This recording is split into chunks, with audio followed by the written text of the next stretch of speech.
Hi and welcome. My name's Ali. I run the resource, and yesterday I started a little series just looking at how we do remote working, the alphabet, if you like, of remote working, working from home.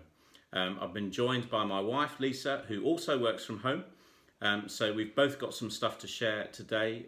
We did A's, we're now looking at B's, and we have 3 B's to share with you as we think about working from home. The first one is boundaries. Really important to have boundaries, partly because you're working from home, separating that sense of space between what is work and what is home, and just relaxing in that space that should be away from work, but for many of us now is not going to be. It's going to be the same space. So creating that sense of boundary and difference between what we're doing, how we lay out our desk and think about the space we're going to use, putting stuff away at the end of the day so it's out of sight, hopefully out of mind, because we've now put things away and we're not working. So just being clear with ourselves about what our boundaries are going to be. Yeah, I think I would just echo that importance of setting up your workspace and setting down your workspace. When I was teaching and then no longer teaching and started to work from home, I think I recognised the value I'd placed on the journey to and from work.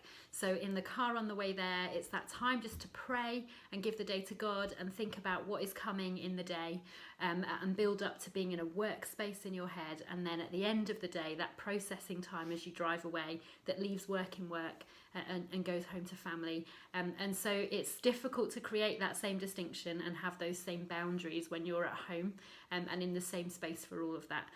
So setting up your workspace and setting down at the end of the day, however much a pain that might feel, I've found super helpful in just creating good boundaries around when is work time and when is home time. Our second B is breaks. Breaks are super important. They're super important for everyone, no matter how you work. So whether you are the kind of person that struggles to be self-motivated when you're at home, and for lots of people, I think watching this, remote working, given the time that we're in, may be something new to you and something that you don't do regularly. And so for some, getting into a good pattern and working hard when you're not surrounded by other colleagues to spur that on can be tricky.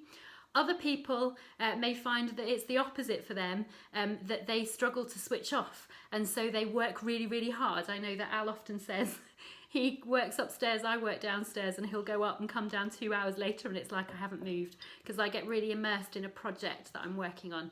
And so regular breaks for both of those people and types of workers are super important, that just punctuate the day, give you kind of sensory breaks, time to switch off, but also have a distinction of now it's time to focus, and are helpful for that. And breaks of all kinds. So a quick 10-minute walk outside to get some fresh air is super important. Just a movement break where you just do some stretches and get your body working. A break where you just stop and make a cup of tea. We've got a stovetop kettle that I find really helpful for this, because it's not just a quick turn on the kettle. It takes a few minutes to boil, and it just makes you stop and pause and break in the day. So just regular breaks throughout the day are really helpful in building up a good work rhythm. Great, thank you. Our final B is believe. And that might sound like an odd, slightly abstract one. But I think in a workspace, if we've been used to being with other people, often we can have an idea and we can think, well, that sounds good to me. And then you bounce it off people in the office and everybody else is chipping in and they shape it, and you can think it through and go, great, brilliant, okay, I've come out with something, I'll get on with that. But when we're on our own, we may not have those same opportunities. So we can start to doubt that what we've come up with is a good idea, or am I going to be able to do this piece of work? And I would say, you are the same person, you just don't have some of the same environment. So just believe in yourself, believe you've got what it takes to work in this, what is going to be for many people a fresh, new experience of working. But believe you can do it, you're the same person, you've got the same gifts and talents. It's just believing in yourself perhaps a bit more. Maybe there'll be creativity that comes that you didn't know you had, but you're going to find that as you work on your own in a slightly different way to how you've been working before. So those are our 3 B's: boundaries, breaks, and believe in yourself. Have a great rest of your day. Hopefully we'll see you tomorrow with some C's.